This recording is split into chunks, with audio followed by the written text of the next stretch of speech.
કેમ છો વિદ્યાર્થી મિત્રો? હું છું જગદીશ કે બારિયા, શ્રી પીએમપી સાર્વજનિક હાઈસ્કૂલ રામેશ્વર, તાલુકો હાલોલ.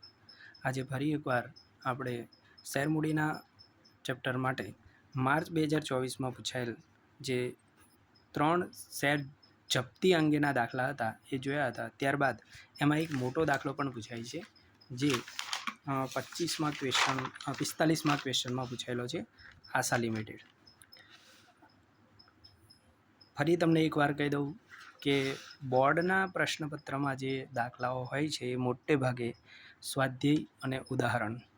આ દાખલો પણ માર્ચ 2024માં ઉદાહરણ 15 બેઠું જ પૂછ્યું છે, માત્ર નામ બદલ્યા છે. આજે આપણે એને વિગતવાર ગણીને સમજાવવાનો પ્રયત્ન કરું છું. તો પહેલાં રકમને સમજીએ મિત્રો. આશા લિમિટેડ 80,000 ઇક્વિટી શેર શેર દીઠ 10ના ભાવે જાહેર જનતામાં બહાર પાડ્યા. કંપનીએ નીચે મુજબ રકમ મંગાવવાની હતી. આ 10નો શેર છે એટલે 10ના હપ્તા અરજી વખતે શેર દીઠ 4, મંજૂરી વખતે 3, આખરી હપ્તા વખતે પણ 3, એટલે 4 ને 3 7 ને 3 10. અહીંયા ખાસ ધ્યાનમાં રાખવાની બાબત એ છે કે જાહેર જનતા પાસેથી કુલ 1,20,000 શેરની અરજીઓ મળી. જો બહાર પાડેલ શેર 80,000 છે, અરજીઓ આપણને 1,20,000ની મળી છે, એટલે સીધી આપણને ખ્યાલ આવે કે વધારે અરજીઓ મળી છે તો વધારાની અરજીના નાણાં પરત કરવાના થાય. આગળ સમજીએ શું કહેવા માંગે છે. જેની કંપનીએ નીચે પ્રમાણે ફાળવણી કરી છે. આ ફાળવણી શબ્દ આવે એટલે તમને ખ્યાલ આવી જવો જોઈએ કે શેરની પ્રમાણસર ફાળવણી અંગેના દાખલા છે. આવો એક દાખલો મેં આગળ તમને ગણીને બતાવ્યો હતો, બરાબર. અહીંયા પણ શેરની પ્રમાણસર ફાળવણીના દાખલા છે. અહીંયા એક વાક્ય રચના આપી છે કે 32,000 શેર અરજદારોને પૂરેપૂરા મંજૂર કર્યા. તો મેં તમને તે વખતે પણ શેરની ફાળવણીનું કોષ્ટક બનાવીને સમજાવ્યું હતું. આ વખતે પણ મારે એ જ કરવાનું છે. તો 32,000 અરજદારોને પૂરેપૂરા શેર મંજૂર કર્યા. બીજું છે 24,000 શેર અરજદારોને એક પણ શેર મંજૂર કર્યો નથી. તો અહીંયા પૂરેપૂરા નામંજૂર શેરમાં આવશે. અને ત્રીજું 64,000 શેર અરજદારોના 48,000 શેર મંજૂર કર્યા. બધી જ રકમ સમયસર મળી ગઈ. ઉપરની વિગતો પરથી કંપનીના ચોપડે જરૂરી આમનોંધ પસાર કરો. મિત્રો અહીંયા ખાસ ધ્યાન રાખવાનું, પ્રમાણસર ફાળવણીનો દાખલો સૌથી ઇઝી દાખલો કહી શકાય. અને બીજું, આમાં નથી પ્રીમિયમ કે નથી વટાવવાળા તો પૂછાતા જ નથી, પરંતુ પ્રીમિયમ નથી શેર જપ્તી, ખાલી પ્રમાણસર ફાળવણી છે અને જે બધાને અઘરી લાગતી હોય છે, જે હું તમને અહીંયા સરસ સિમ્પલ રીતે સમજાવવાનો પ્રયત્ન કરું છું. તો આ માટે આપણે પહેલેથી જ મેં આ દાખલા માટે જરૂરી પ્રમાણસર ફાળવણીનું પત્રક તૈયાર રાખ્યું છે. એમાં કઈ રીતે ફાળવણી કરવાની છે હું સમજાવું છું. પહેલું અહીંયા શેરની પ્રમાણસર ફાળવણીનું પત્રક, ક્રમ, વિગત, આવેલ કુલ અરજીના શેર, બહાર પાડેલ અથવા મંજૂર કરેલ શેર, આ બંને સરખા હોય. તો પહેલું આપણે બહાર કેટલા પાડ્યા? તો કે 80,000. તો એટલા જ મંજૂર કરવાના, એટલે 80,000 કુલમાં હું લખી દઈશ. પહેલાં 80,000. ત્યાર પછી આવેલ અરજીના શેર કેટલા છે? 1,20,000. તો અહીંયા આપણે લખી દઈશું કુલમાં 1,20,000. બરાબર. દરેક દાખલા આપણે ગણીએ છીએ એકાઉન્ટનો તો પહેલાં બધી વિગતો લખીએ છીએ, કોલમમાં રકમો લખીએ છીએ અને પછી સરવાળા કરીએ છીએ. અહીંયા થોડુંક ઊંધું છે, પહેલાં સરવાળા લખવાના પછી બધી વિગતો અંદર ગોઠવવાની. ઓકે મિત્રો, આગળ જેમ જેમ રકમ આપી છે એમ આપણે એમાં કોષ્ટકમાં રકમો ગોઠવતા જઈશું. 32,000 શેર અરજદારોને પૂરેપૂરા મંજૂર કર્યા. તો અહીં કહી દીજો પૂરેપૂરા મંજૂર શેર. તો કેટલા? તો કે 32,000 શેર અરજદારોને 32,000 શેર ફાળવી જ દીધા. જો આગળ જે દાખલો ગણાવ્યો તો એમાં અહીંયા ડેશ આવ્યું હતું, પણ અહીંયા આપ્યું છે એટલે લખવાનું, આપેલું હોય તો લખવાનું. બીજું આગળ કીધું છે શું? 24,000 શેર અરજદારોને એક પણ શેર મંજૂર કર્યો નથી. તો આવું જ્યારે કહે ને તો પૂરેપૂરા નામંજૂર શેર આવેલ અરજીના કોલમમાં આવે 24,000, પણ મંજૂર કરેલ શેરમાં ડેશ. અને ત્રીજું વાક્ય છે 64,000 શેર અરજદારોને 48,000 શેર મંજૂર કર્યા. તો 64,000ની અરજી કરે છે, સામે એની મંજૂર કેટલા થાય છે? તો કે 48,000. આ આપણું કોષ્ટક અહીંયા પૂરું થઈ ગયું. બરાબર. આનો સરવાળો કરશો ને તો 32, 24 અને 64 એનો સરવાળો કરશો એટલે 1,20,000, જે અહીંયા આપણે જોઈ લઈએ 32,000, 24,000 અને 64,000, 1,20,000 થઈ જાય છે. અને અહીંયા 32 ને 48 એટલે એ પણ 80,000 સરવાળો. આ થાય એટલે આપણે આમનો જ લખવાની થાય. અહીંયા નામ આપેલું જ છે આપણને, કોના ચોપડે, તો કે આશા લિમિટેડના ચોપડે આમનો જ.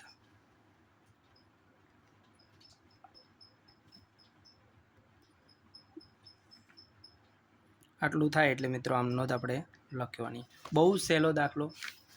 તારીખ, વિગત, ખાપા, ઉધાર રૂપિયા ને જમા રૂપિયા. પહેલી આમનોંધ મિત્રો, પહેલી આમનોંધ આમાં પણ ક્યારેય બદલાતી નથી. બેંક ખાતે ઉધાર, ખાસ ધ્યાન રાખજો, પહેલી બે આમનોંધ આવેલ અરજીના શેર પર, એટલે 1,20,000 ગુણ્યા અરજીની રકમ કેટલી છે. હવે અહીંયા ધ્યાન રાખવાનું, અરજીની રકમ આપણને 3 બરાબર, એટલે 4 12 ચોક 48, 4,80,000. તે ઇક્વિટી શેર અરજી ખાતે જમા 4,80,000. અહીંયા બાબત જે જરૂરી નથી એવું કીધું નથી, પણ આપણે લખતા નથી. બહુ સિમ્પલ છે લખવાનું. 1,20,000 શેર પર 4 લેખે અરજીના નાણાં મળ્યા તેના. બીજી આમનોંધ મિત્રો, તો બીજી આમનોંધ શું નહીં, તો કે શેર અરજીના નાના શેર મૂડી ખાતે લઈ જવાના. ઇક્વિટી શેર અરજી ખાતે ઉધાર, એટલે એવું જ થાય. પહેલી આમનોંધમાં જે જમા છે બીજી આમનોંધમાં ઉધાર થઈ જાય. 4,80,000 તે ઇક્વિટી શેર મૂડી ખાતે. મૂડી ખાતે હંમેશા મંજૂર શેરની રકમ લઈ જવાની. તો મંજૂર શેર 80,000, 80,000 ગુણ્યા અરજીની રકમ આપણી કેટલી 4, 8 ચોક 32, 8 ચોક 32, 3,20,000. તે ઇક્વિટી શેર મંજૂરી ખાતે. અહીં ધ્યાન રાખજો, મંજૂરી ક્યાં આવ્યું, તો કે વધારે જે અરજીના નાણાં મળ્યા છે એ મંજૂરી વખતે મજરે લેવાના છે. તો કેટલા, તો અહીંયા ખાસ ધ્યાન રાખજો કે 64,000 માઇનસ 48,000 કરવાના. જે ડિફરન્સ આવે એ આપણે મંજૂરી વખતે લેવાના છે. તો 64 માઇનસ 48 અને ગુણ્યા 3, 4, 64,000. એટલે શું કરવાનું, તો કે 64 માઇનસ 48 એટલે 16,000 શેર આવે. 16,000 ગુણ્યા 4 એટલે 16 ચોક 64,000. તે બેંક ખાતે પરત આવશે મિત્રો. કેમ, તો કે ના મંજૂર કરેલ શેર જે છે 24,000 એના પર 4 લેખે આપણે પરત કરવાના. 24,000 ગુણ્યા 4, 24 ચોક 96. આ તમારી બીજી આમનોંધ થઈ ગઈ મિત્રો. ત્રીજી આમનોંધ મંજૂરી નાણાંના મંગાવણી. તો ત્રીજી આમનોંધ કોના જેવી, બીજા જેવી. અરજીની જગ્યાએ શું થઈ જાય, મંજૂરી. આ બે વિગત નહીં આવે. ઇક્વિટી શેર મંજૂરી ખાતે ઉધાર. હવે બધી જ આમનોંધ આ 80,000 પર થાય. એટલે 80,000 ગુણ્યા 3, 8 તારી 24, 2,40,000. તે ઇક્વિટી શેર મૂડી ખાતે જમા કેટલા, તો કે આટલી જ રકમ 80,000 ગુણ્યા 3, 2,40,000. લખવું તો લખાય બાબત જે કે 2,80,000 શેર પર શેર દીઠ 3 લેખે અરજીના નાણાં મંગાવ્યા તેના અથવા લેણા થયા તેના. ચોથી આમનોંધ મંજૂરીના નાણાં મળે ત્યારે. ખાસ ધ્યાન રાખજો, મેં તમને તે વખતે પણ ફૂંદડી પાડીને સમજાવ્યું હતું, આ વખતે પણ ફૂંદડી પાડીને સમજાવીશ. બેંક ખાતે ઉધાર. મંજૂરીના 2,40,000 મંગાવ્યા છે પણ એટલા મળે નહીં. કેમ, તો કે 64,000 અરજી વખતે મળી ગયા છે, તો એ ફરી મળશે નહીં. તો 2,40,000માંથી 64,000 બાદ કરી દઈશું. 240 માઇનસ 64 એટલે 1,76,000 રૂપિયા મંજૂરી વખતે આપણને મળશે. તે ઇક્વિટી શેર મંજૂરી ખાતે 1,76,000. આ થઈ ગઈ મિત્રો તમારી ચોથી અમદાવાદ. એટલે ખાસ ધ્યાન રાખવાની પૂંદડી એટલા માટે કે જ્યારે અરજી વખતે મંજૂરીના નાણાં મજરે લઈએ છીએ તો એ બીજી વખત આપણને મળતા નથી. પાંચમી અમનોંધ શું? તો કે આખરી હપ્તો મંગાવવાનો છે. બસ આખરી હપ્તાના 3. તો ઇક્વિટી શેર આખરી હપ્તા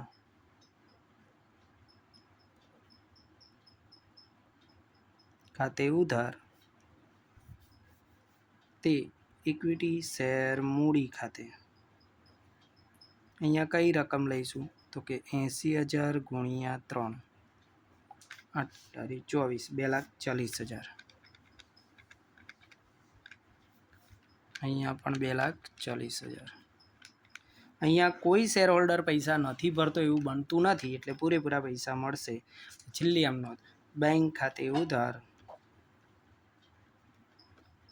2,40,000 તે ઇક્વિટી શેર આખરી હપ્તા ખાતે 2,40,000. બાબત જે લખવાની હોય છે મિત્રો પણ મેં અહીંયા લખી નથી, તમે સમજી જજો. આ દાખલો આપણો પૂરો થઈ ગયો. 8 માર્ક્સમાં દાખલો પૂછાય છે. જો આ પ્રમાણસર ફાળવણીમાં કોઈ શેર હોલ્ડર પૈસા ન મળે અને જપ્ત કરવાનો થાય ત્યારે જ થોડો લેન્ધી બનતો હોય છે. બાકી 3 હપ્તામાં તો 3 દુ 6 જેટલા હપ્તા હોય એની ડબલ અમનોંધ થાય. આશા રાખું તમને આ દાખલામાં પૂરેપૂરી સમજ પડી હશે.